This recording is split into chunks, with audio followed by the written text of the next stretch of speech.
Friends, S block element का आज हमारा सेकंड लेक्चर है। इस लेक्चर में हम बात करेंगे अल्कली और अल्कलाइन अर्थ मेटल की फिजिकल प्रॉपर्टीज के बारे में।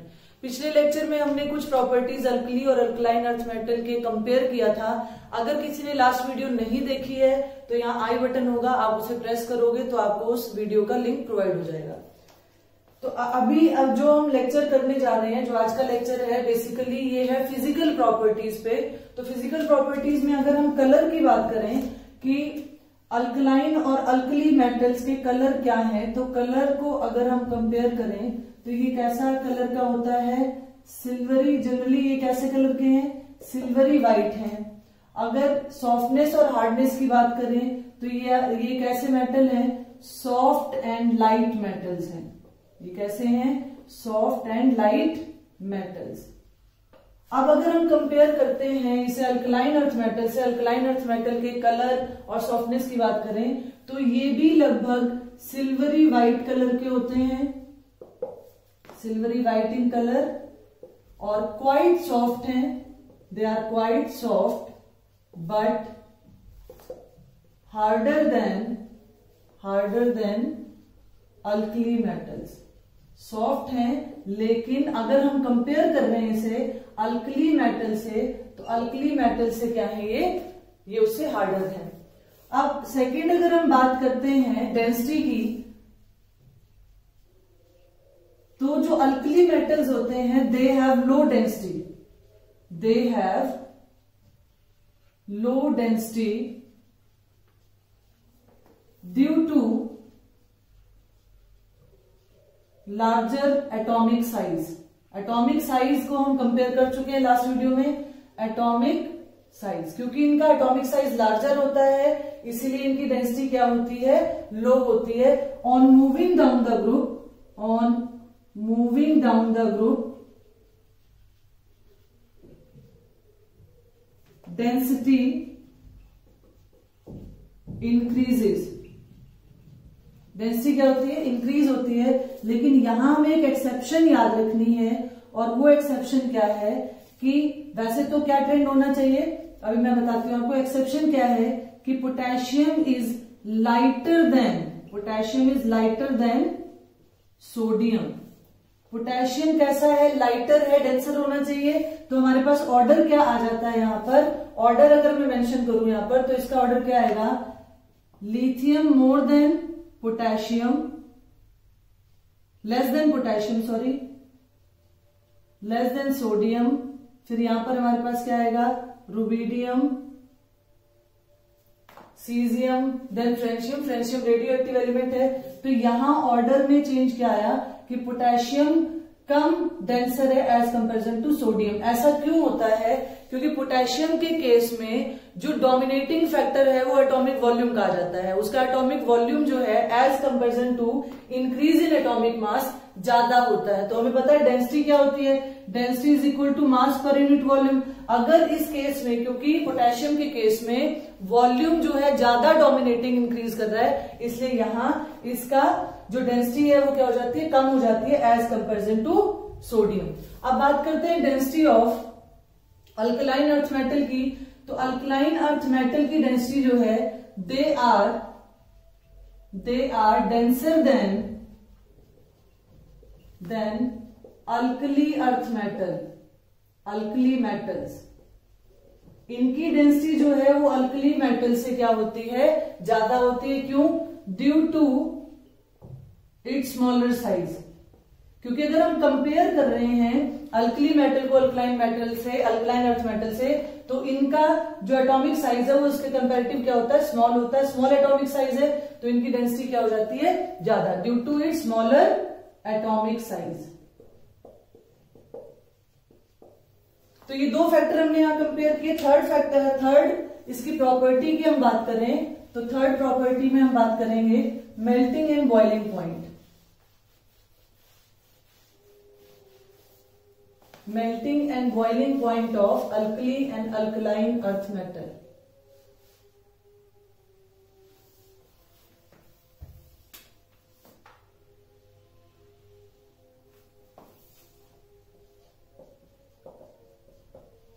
melting and boiling point. अब जो मेल्टिंग एंड बॉइलिंग पॉइंट है अल्कली मेटल्स का, वो क्या होगा, लो होगा। हमने पढ़ा हुआ है कि इनके मेल्टिंग पॉइंट जो है वो लो होते हैं। उसका रीजन क्या है कि इनमें वीक मेटेलिक बॉन्डिंग पाई जाती है due to the presence of single electron. तो melting and boiling point of alkali metals are low due to weak metallic bonding. और ऐसा क्यों? Presence of, due to the presence of single electron in the valence shell. तो इस कारण से इनका melting और बॉइलिंग पॉइंट क्या होता है, कम होता है। और अगर हम डाउन द ग्रुप की बात करें तो ऑन मूविंग डाउन द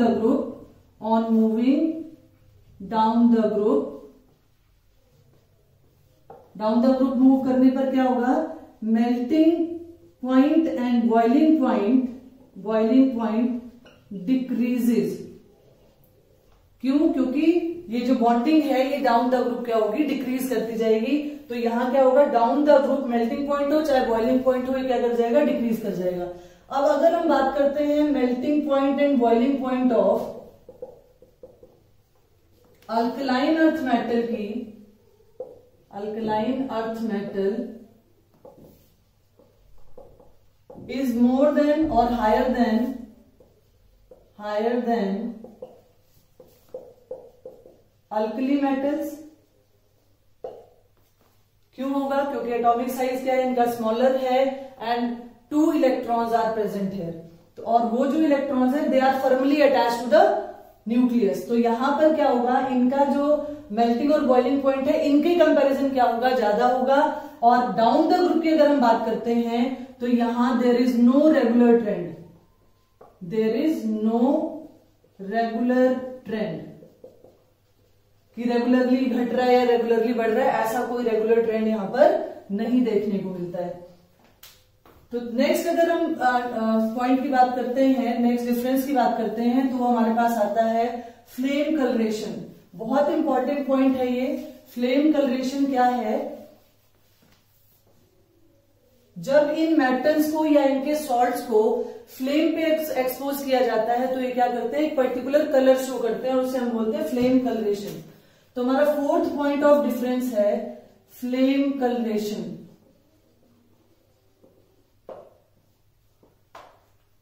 तो ये जो मेटल्स है, these metal they give,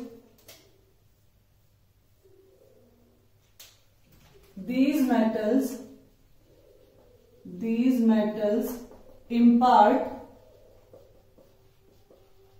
color to the flame। क्या करते हैं, फ्लेम कलरेशन प्रोवाइड करते हैं। कैसे? the heat from the flame excited the valence electron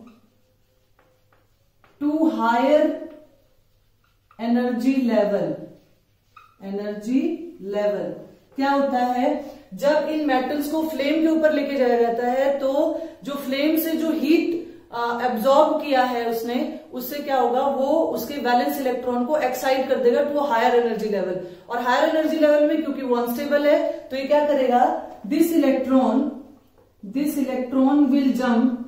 अभी क्या करेगा, वापस आने की कोशिश करेगा, jump from higher energy level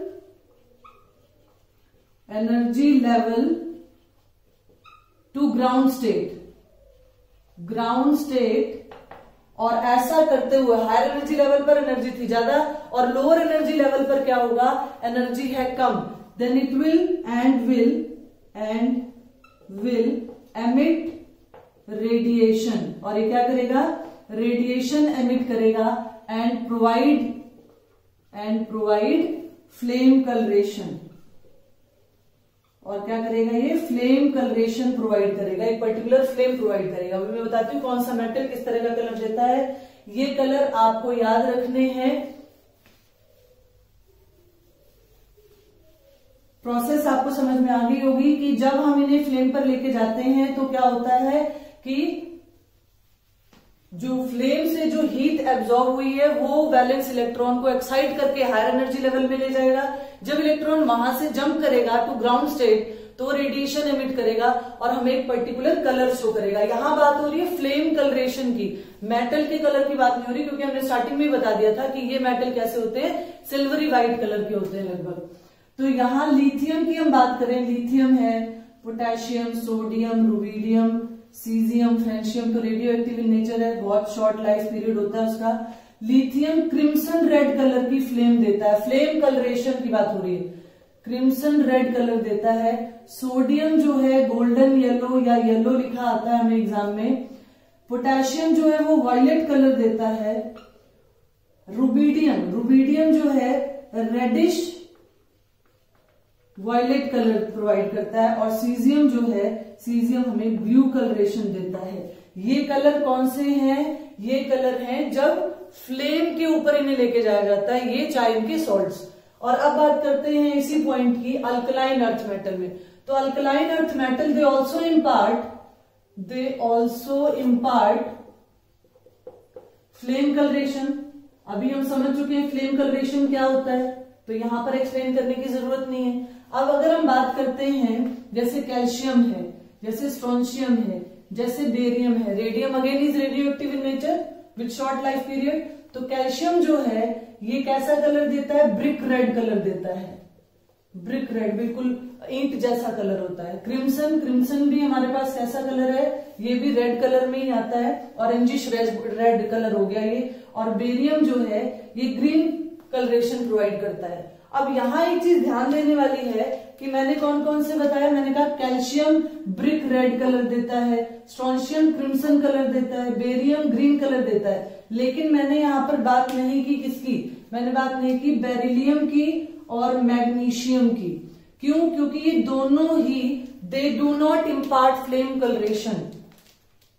बहुत इंपॉर्टेंट क्वेश्चन बनता है यहां पर, they do not impart flame coloration. ये कोई भी फ्लेम कलरेशन नहीं देते हैं। क्यों नहीं देते हैं? Due to smaller size. इनका साइज क्या है? स्मॉल है। देयरफॉर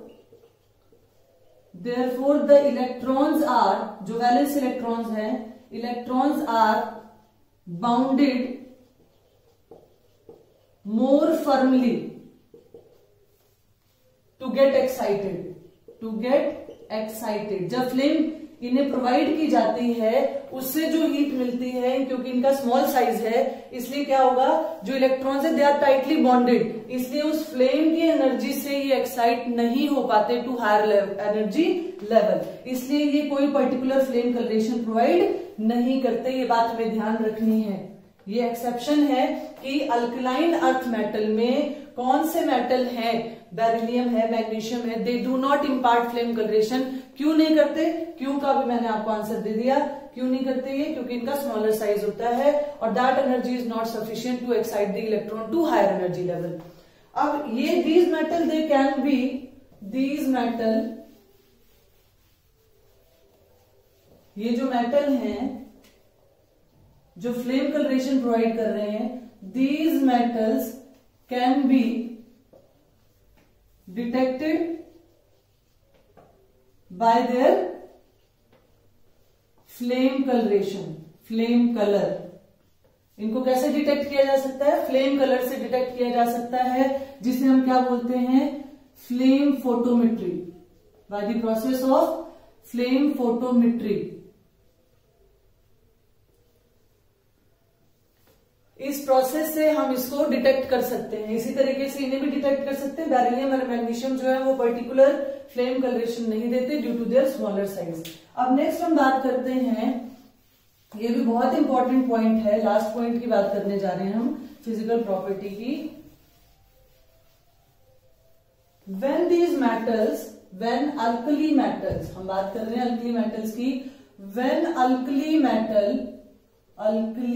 metals are irradiated, यानी when they are exposed to light, the energy absorbed the energy absorbed is sufficient to lose electrons. यानी जब इन मेटल्स को लाइट में एक्सपोज किया जाता है तो वो जो लाइट से जो एनर्जी उसे मिल रही है, जो एनर्जी उसने एब्जॉर्ब किया है, that energy is sufficient to lose that valence electron. तो क्योंकि ये टेंडेंसी है, this process is called photo electric effect. और क्योंकि due to low ionisation energy of these metals, इनकी आयोनाइजेशन एनर्जी क्या होती है, कम होती है। ये बात हम पहले कर चुके हैं। क्यों? क्योंकि इनका साइज जो है, एटॉमिक साइज लार्जर होता है। जैसे डाउन द ग्रुप जाएंगे आयोनाइजेशन एनर्जी और कम होती जाएगी। Due to low ionisation energy the elements, the metals, कौन से, caesium and potassium are used as electrodes in photoelectric cells, जिसमें कौन सी टेक्निक काम करती है, फोटो इलेक्ट्रिक इफेक्ट। ये क्वेश्चन पेपर में बहुत बार आता है कि इनमें से कौन सा मेटल, और ज्यादातर उसमें सीजियम की बात करते हैं। हम सीजियम की बात क्यों करते हैं यहाँ पर, मैं यहाँ क्लियर करूं कि हम सीजियम को क्यों लेके चलते हैं, क्योंकि सीजियम है लीस्ट आयनाइजेशन एनर्जी है, इसकी मिनिमम आयनाइजेशन एनर्जी है। यानी इलेक्ट्रॉन को लूज करना बहुत आसान है। यानी बहुत कम अमाउंट ऑफ एनर्जी में क्या होगा, इट विल लूज इलेक्ट्रॉन, और इसलिए फोटो इलेक्ट्रिक इफेक्ट शो करता है। इसलिए इसको हम फोटो इलेक्ट्रिक सेल्स में इस्तेमाल करते हैं। अब कंपैरिजन आता है कि सीजियम पोटेशियम तो फोटो इलेक्ट्रिक इफेक्ट शो करते हैं, ये फोटो इलेक्ट्रिक इफेक्ट शो करते हैं, लेकिन लिथियम जो है ये फोटो इलेक्ट्रिक इफेक्ट शो नहीं करता। क्यों नहीं करता भाई? क्योंकि लिथियम का साइज क्या है, एटॉमिक साइज क्या है इसका, स्मॉल है as comparison to potassium, caesium. तो क्या होगा, हाई आयोनाइजेशन एनर्जी होगी, हायर आयोनाइजेशन एनर्जी होगी। हम कंपेयर कर रहे हैं सीजियम और पोटेशियम से, तो हायर आयोनाइजेशन एनर्जी होगी। तो ये जो इरेडिएशन हम कर रहे हैं उससे उसका जो बैलेंस इलेक्ट्रॉन है ये लूज नहीं हो पाता उतनी जल्दी, उतनी सफिशिएंट एनर्जी वो नहीं होती कि वो फोटो इलेक्ट्रिक इफेक्ट शो करे। इसलिए लिथियम जो है वो फोटो इलेक्ट्रिक इफेक्ट शो नहीं करता, जबकि caesium and potassium they show photo electric effect. और मैक्सिमम फोटो इलेक्ट्रिक इफेक्ट कौन शो करता है, जो मैक्सिमम यूज किया जाता है, दैट इज सीजियम। अब अगर हम कंपेयर कर रहे हैं यहां पर, तो इनमें क्योंकि due to higher ionisation energy, क्योंकि एटॉमिक साइज इनका as comparison to alkali metal क्या होता है, स्मॉल होता है। Due to higher ionisation energy, smaller size, they do not show photo electric effect, और इसीलिए इनको हम फोटो इलेक्ट्रिक सेल्स में यूज नहीं करते। क्यों? क्योंकि ये जो एनर्जी, जो ये रेडिएशन करके जो एनर्जी प्रोवाइड की थी, दैट इज नॉट सफिशिएंट, क्योंकि इनके इलेक्ट्रॉन्स है वो फर्मली बॉन्डेड है, हम पहले भी बात कर चुके हैं, इसलिए वो सफिशिएंट नहीं है टू लूज दैट इलेक्ट्रॉन। ये थे फिजिकल प्रॉपर्टीज, कंपेयर करके हमने यहां पर करने की कोशिश की अल्कली और अल्कलाइन अर्थ मेटल की।